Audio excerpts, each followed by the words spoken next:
Rambam, we continue with the laws of nachles, of um, inheritance.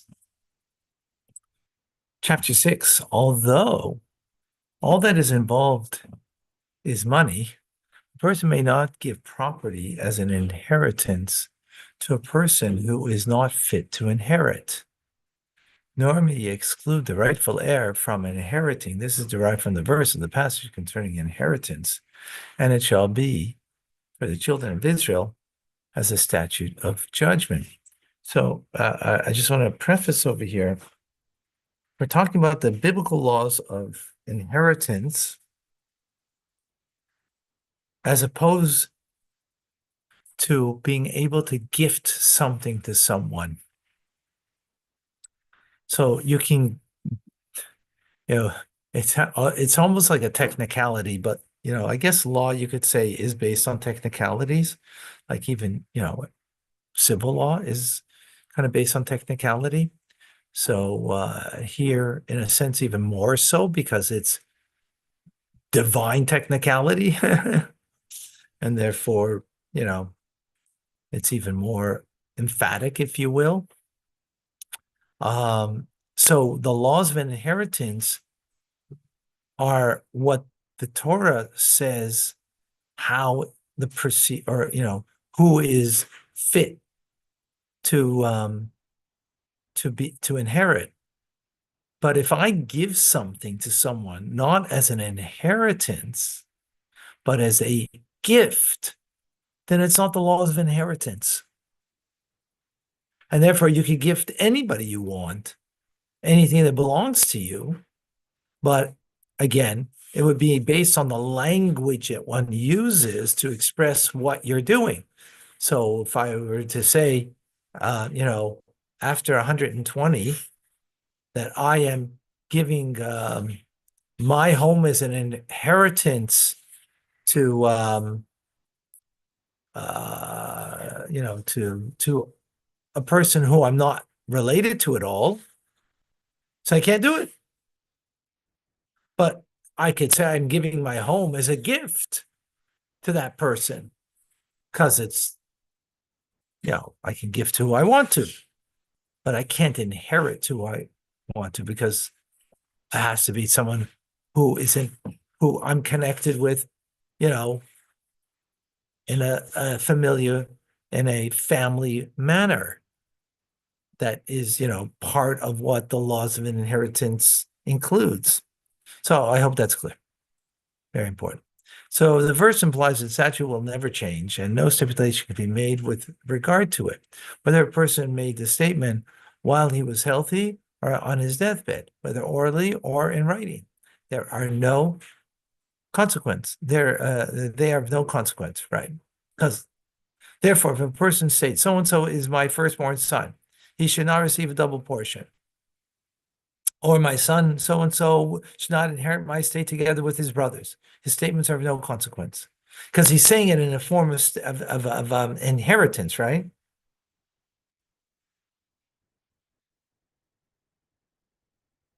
Similarly, if he says that let so-and-so inherit my estate when the dying man has a daughter, or let my daughter inherit my estate when he has a son, statements are of no consequence. Similar laws apply in all analogous situations. So if he has a daughter, only has a daughter, right? So, and he wants to give it to someone who's not family, then no. Or if he has a daughter and he has a son, it goes to the son, the inheritance, not to the daughter. So that's also of no consequence, right? Because the laws of inheritance are the laws of inheritance. If, however, he had many heirs, many sons, brothers, and many daughters, and he says, while on his deathbed, of all my brothers, only my brother so-and-so should inherit my estate. Or of all my daughters, only daughter so-and-so should inherit my estate. His words is binding. This applies whether he made these statements orally or in writing.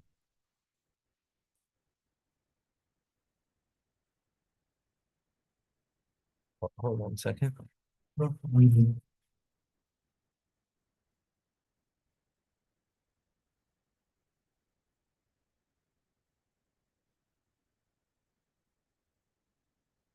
But it's not less great, not fear. They'll come after it.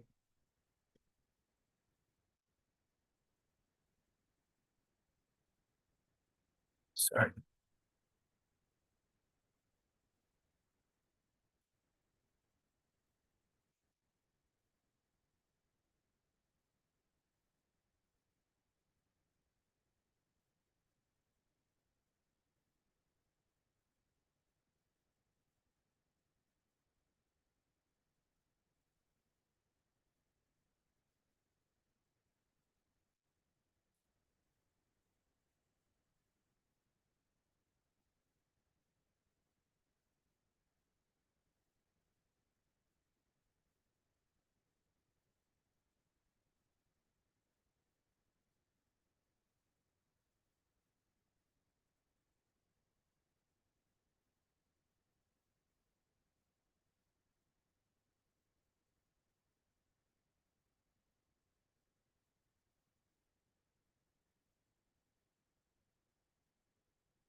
So,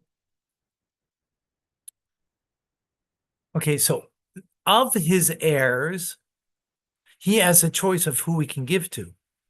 He can't be someone who's not an heir, but someone who is, he has a choice.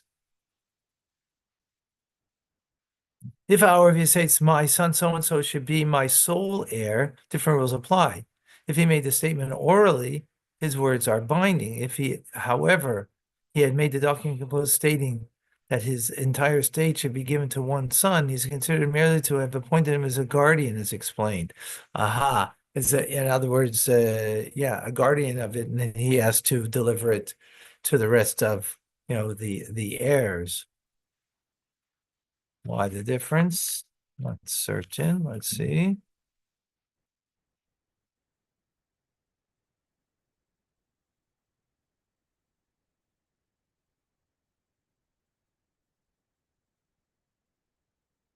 So in the first one, he's saying,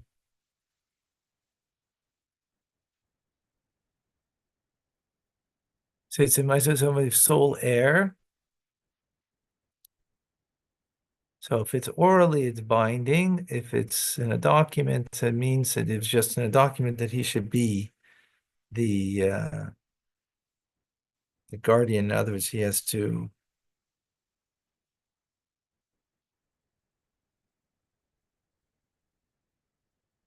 in other words, the other heirs have to respect the fact that he's the one who's got, jurisdiction over it.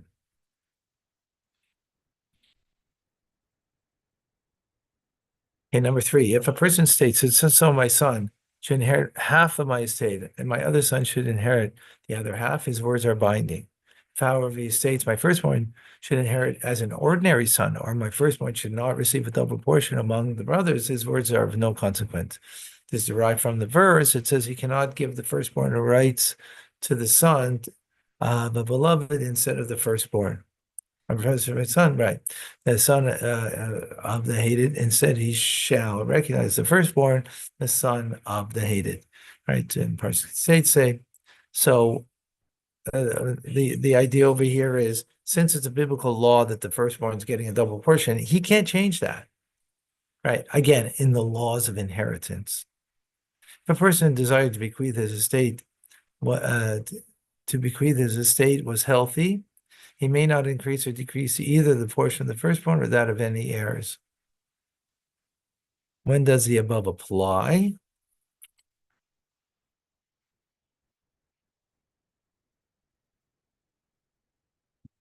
When a person making the bequest uses an expression, inherit, if however he gives a present, statements are binding. Okay, so here he says it. Accordingly,